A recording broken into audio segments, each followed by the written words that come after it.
పూర్వార్ధ సంఘిక విశ్వే దేవానాం ఉత్తరానికి అక్షంతులు వేయండి. స్వాగతం సుస్వాగతం నమః. చేయి మీద నీళ్ళు వేయండి. అవి దర్భలు నీళ్ళు విడిచిపెట్టండి. ఇది విడిచిపెట్టండి, నీళ్ళు వేయండి. అర్ఘ్యస్థానే సంకల్ప అస్తు సంకల్ప సిద్ధిరస్తు. పవిత్ర చేయండి మొదలు.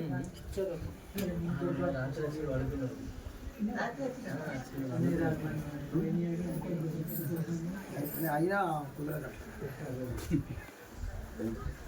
పవిత్ర ఇంకోటి చేస్తే అయిపోయానండి, అయినా కానీ కుదరదు. పవిత్ర కాళ్ళకు దాకా ఉంటుంది. నీళ్ళు వచ్చి కడగండి మొదలు. చరణం పవిత్రం వితతం పురాణం ఏన భూతస్తరి దుష్కృతాని తేన పవిత్రేణ శుద్ధేన భూత అతి పాప్నామరాతిం తరేమ. నమోస్తునంతాయ శాస్త్రమూర్తయే సహస్రపాదాక్షి శిరోర్భాగవే సహస్రనామ సహస్రకోటి సహస్రకోటి పాదాంతే ఆజ్యభూతం నమః. అమీవో గంధం నమః. అమీవో దర్భపత్రం నమః. అమీవో యవన్ నమః. రెండు అక్షంతలు, రెండు దర్భలు. అయ్యో బావగారు పెట్టేటప్పుడు పవిత్ర ఉండాలి. నెయ్యి పెట్టేటప్పుడు గంధం పెట్టండి. కాలు కడిగేటప్పుడు రెండు ఏళ్ళ మధ్యలో ఇట్లా ఇరికించుకోండి. లేకపోతే అడిగేటప్పుడే తీసు అలాగే వస్తువులు పెట్టేటప్పుడు ఉండాలి.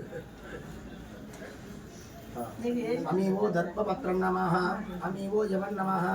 పాదాంతి ఆజ్యభూతం నమః. సకలారాధని స్వర్చితమస్తు. మంగళ ఉంగరం తీసేసి నీరు పోసి కడగండి. శుక్రమసి జ్యోతిరసి దేవోతో సూర్య సరశ్మిభి నీరు పోసి కడగండి. ఉంగరం తీసిరు కదా, ఆపేయండి. తృతీయాని తీర్థాని తీర్థాని సాగరే సాగరే సర్వతీర్థాని విప్రస్యపాదం వినిర్ముక్తం తోయం శిరసి బుట్ట నీళ్ళు నెత్తి చల్లుకోవాలి. విప్రపాదం వినిర్ముక్తం తోయం శిరసి ధారయే. బొటో నీళ్ళ కింద చేయబెట్టి నీళ్ళు ఎత్తి చల్లుకోండి. బాబు నీకు ఇక్కడ ఏం కావాలో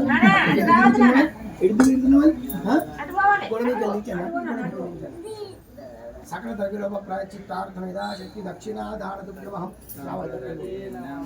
దక్షిణాదానదుభ్యమహం సంప్రతతే.